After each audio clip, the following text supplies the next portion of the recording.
Well, hi and welcome. 7 reasons to join the franchise. I'm Brad Sugars, and I'll be taking you through the presentation today. I'm the chairman and CEO at Action Coach, and we're the world's #1 business coaching company. We help more businesses than anyone on the planet get through and survive and thrive this crisis. But normal times, we help every business to grow, and we help franchisees across the planet and franchisors across the planet. And in times like now, people are looking at franchising saying, because there's been people laid off and people out of work, and also people just thinking, maybe I should change up what I'm doing right now. Maybe I should do something entirely different.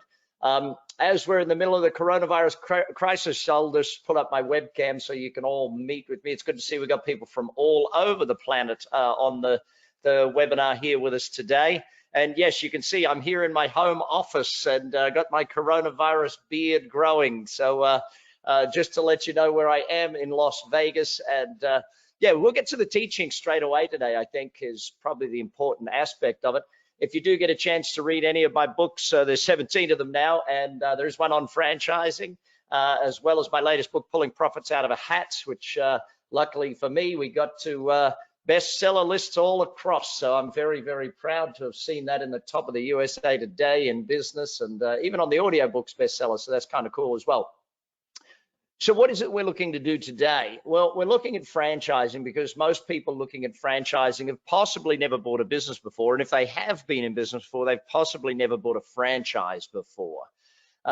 Many of my companies over the world have been franchises, everything from my commercial cleaning business to Action Coaches, in fact, a franchise around the world now in more than 1,000 franchisees all across the planet doing a great job helping business owners.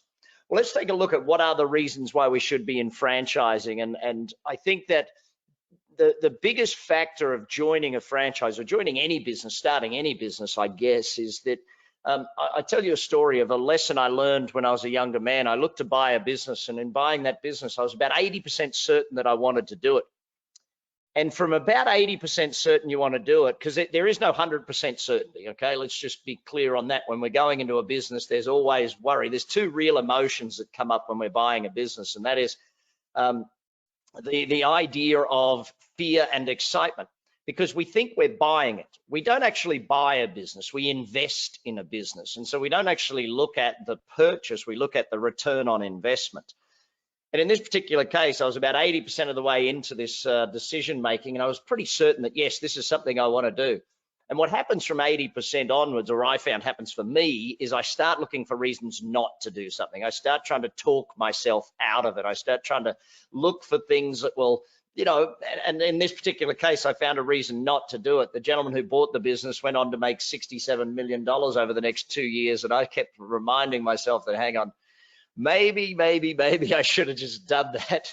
And so it's just a continuous reminder for me. When I get to 80%, I pull the trigger one way or the other. I make a decision one way or the other. You've got to say yes or no. And it's not until you get started. I know even for me, when I meet franchisees in our companies, usually it takes until they've done the full training before they're like, wow, now I know I made the right decision type thing. It's like until they've started on that path. But the biggest challenge in buying a business, if you've never done it before, is not knowing what you're doing. You don't have the experience. You haven't done it 100 times. So therefore, when you get to it, it's like it's a challenging thought.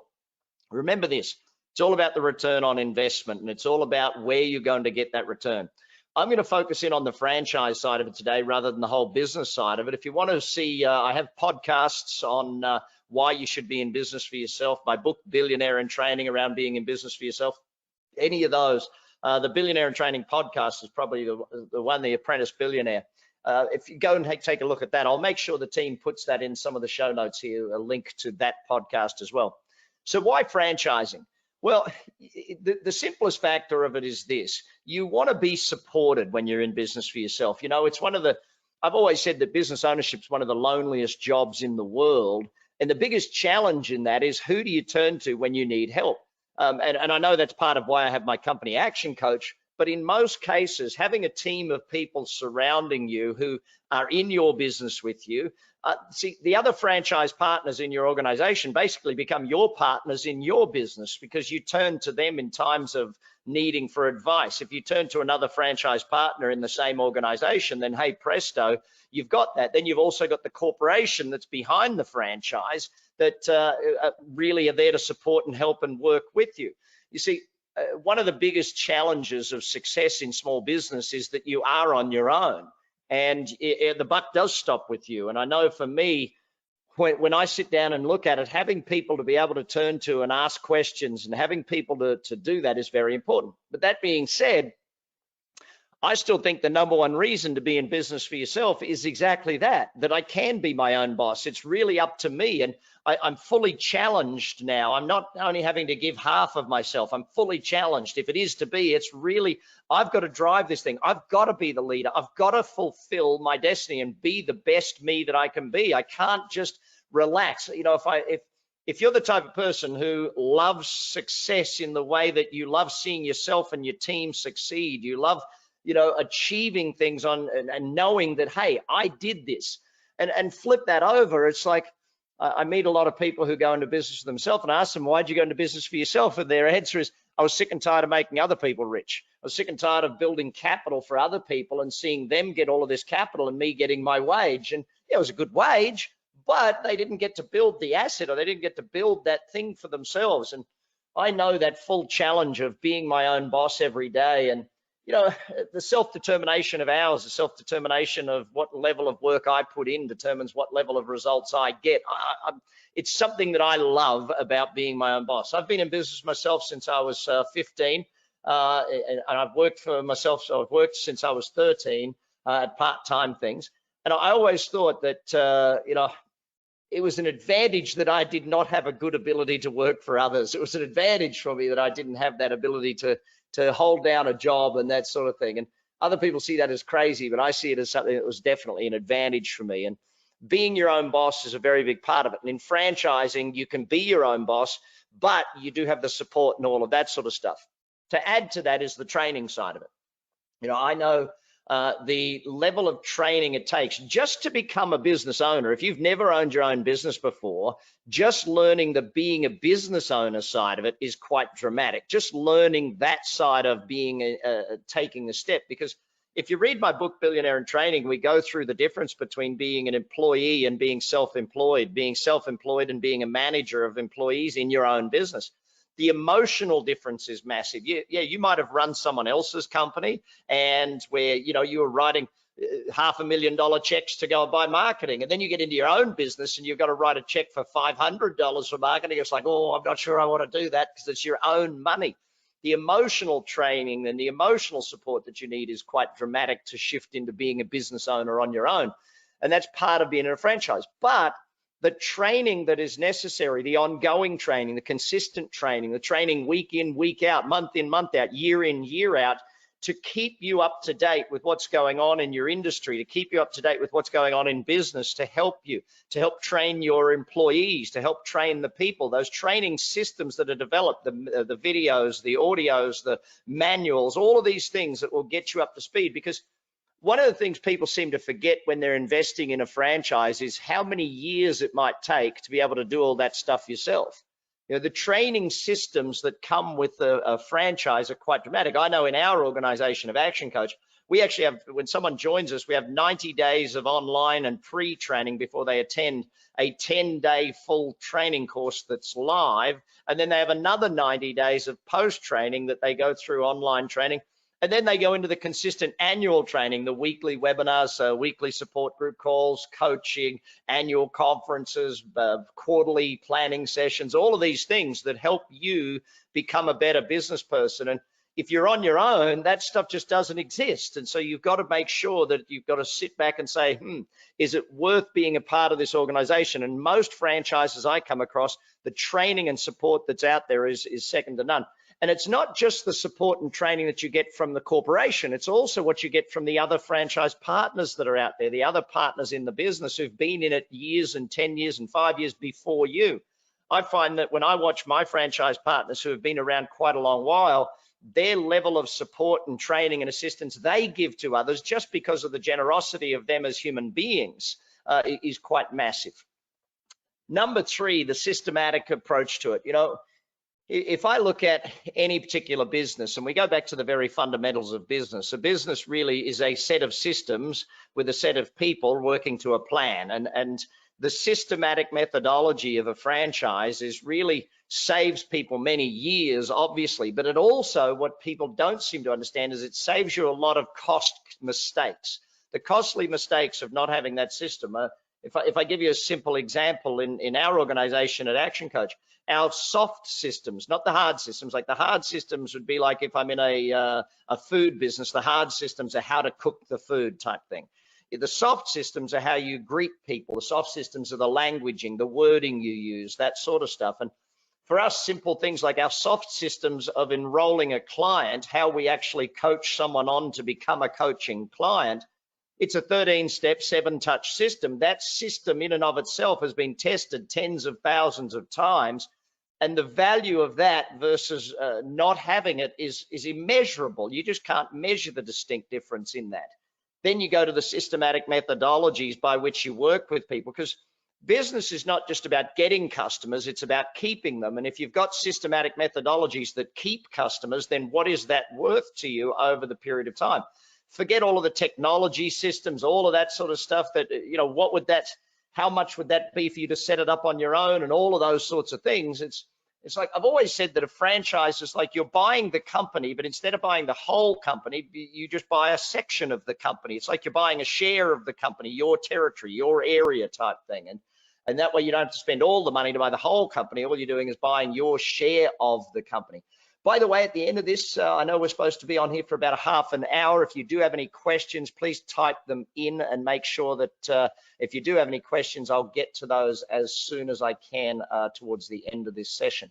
So if we sit back and we start saying, all right, what other systems are important in this sort of thing? Just the day-to-day running systems, the day-to-day, how do we do this systems, the day-to-day of what it is that the job is, saves you so much time, energy, and effort in working with your team, time, energy, and effort in training your staff. All of these different aspects where you'll save time, energy, and effort, I think are important to remember that those systems are worth so much more. Just the simple checklists are worth a whole bunch to save you time, energy, and effort in running the business. Next one is about how fast you get up to speed. You know, if in most scenarios, when you go into business for yourself, the creation of everything, every document, every item, every product, every service, the creation of that takes years. I know for me, when I started Action Coach, it was literally 4 or 5 years before I could start teaching other people to do what I do. When you join us, you'll have coaches working for you instantly. They will join, and their learning curve is they can instantly be joining you and making money in your organization. If you join us at that level, you can instantly join us and start making money. You don't have to spend 3 or 4 years creating products, creating services, creating programs, creating marketing documents. Oh my goodness, just creating the marketing documents, the sales systems, all of those sorts of things. There's so much that needs to be created. Now, on top of that, the trial and error learning takes so long. And so think about what it would cost you in years, and I guess in money situation, dollars, how much that would cost you. So it's important to understand that the speed at which you get yourself up to making money is a big part of it. And that's where a lot of people say to me, well, why should I buy a franchise? And my first answer is so you can get to the sales and marketing straight away rather than the development of all of the products and services and planning the store or planning the shape and the size and the menu and the this and the that. So franchising cuts down years of work up front and years of making very little money up front. That's a very basic part of it. Number 5 in lowering your costs. Now, when you look at this, people think, oh, but hang on, I'm investing all this money up front. Well, actually, what you're doing is you're investing money to buy a percentage of all of the work that's gone on before you. So just think about this. If you're joining a franchise, how much work have they done in graphic design? Just the graphic design alone, how much money have they invested in graphic design to give you all of the pieces and the marketing and the documents and the documentation?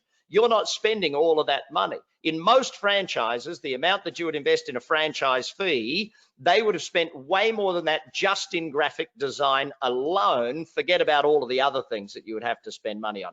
Forget about the websites and the documentation fees and all of these different aspects behind it.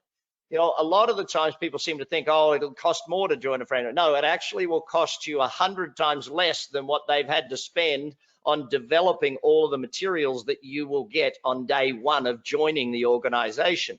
Remember, it's not about buying just the territory. It's about investing in all of the things that you get that have taken 5 years, 10 years, 20 years, however long the franchise organization has been operational. You got to remember that there might be a 50, 100, 200, 1,000 people that have gone before you that are also developing material that you will get to use, the other franchise partners who've developed all this material. And that's sort of a big part of understanding your investment. And I know I harp on that point a lot, but when you are going into buy a franchise, you're actually not buying it, you are investing in it. And your decision is not, do I want to spend this money? It's, will I get the return on investment that I'm looking for in investing in this business? Okay, it's about the return, it's not about the purchase price. I've seen some franchises that were $5,000, and at that price they were very expensive because the return wasn't going to be there. I've seen some that are 200,000 and they're very cheap because the return is there. It's not the dollar amount, it's the return that we're looking for in this particular case. Number 6, the team. You know, when I've often said to people when they're looking to join Action Coach, I said there's 3 intangibles that you get from this. I'll quickly cover the first 2 because it's not about this. This isn't about Action Coach. This is about franchising. But the first one I say is you get the advantage of all of the knowledge base. You know, you fast learn, and the amount of knowledge, the entrepreneur you become by learning all of the things, not only from Action Coach, but from your clients, will be massive. The second one I always say is the level of kudos you get in the marketplace, because when you're a business coach and you help people grow their business, they love you basically. They really enjoy working with you. But third, and this applies to any particular business in the world, the people that you get to join. And if you are joining a great team, it's like you can't pay for a team like that, but you sort of can because you're investing in the franchise and joining that team, and therefore the team welcomes you. So make sure you get to at least understand who are the people out there, who are the people, and who are the organization. And I love the fact that in my company, it's just sort of happens to be that we're business coaches. So every single person in the organization has an innate nature to love helping people. So when someone joins us, everybody loves helping them type thing. And it's a big part of that success. So if you're looking at a franchise, remember that the people that you get to join should be a big part of that. The person who's going to be your direct person, whether it's a coach or an area developer or a master franchisee, get to meet with them, because if there's someone that you know will help you build your business, if there's someone you think, gee, I'd like that person to help mentor me and get me to where I want to be, then understand that that's a part of it. Get to meet the other franchise partners in the area where you're going to be and start to understand that the nature of the people, I think, is really important. Number 7. One of the biggest reasons to be in business for yourself is to build an asset. One of the reasons to do it in franchising is that you build the asset, because a franchise is a far more saleable business than a normal business is. And so that built-in saleability is a big part of it. You know, I've always said to people that the first goal or the first understanding of business is that you're getting paid in 3 different ways. Number 1, you get paid by the salary you draw from your own company, or the wage you draw from your own company. Number 2, you should be getting paid in the profits of the company, the distribution of profits. And number 3, you're getting paid in the fact that you're building an asset that at some stage you can sell. You're building a saleable item. And that to me is one of the big factors of looking at it. And so as you go to build yourself an asset, as you go to build a franchise that's worth something, and as you go to invest, you need to understand that your investment is being paid back in those 3 ways. So don't just think of your investment as being paid back in the cash flow. You've got to look at all 3 aspects of that investment. I think that ultimately, yes, ultimately I'm a lover of franchising. Why? I think that most people don't understand, but there's so much to learn when you go into business for yourself. There is so much that you have to learn to be successful, that why not cut out at least 2/3 of the learning that someone else has already done for you, where you only have to learn that 1/3 of it type thing, and you get that segment to it. You don't have to learn how to develop the product or how to do all those other things. All you got to learn is this one segment of it, the marketing, the sales, or the team building, or whatever segments of it you'll be responsible for. And in doing this type of thing, I think that's really important.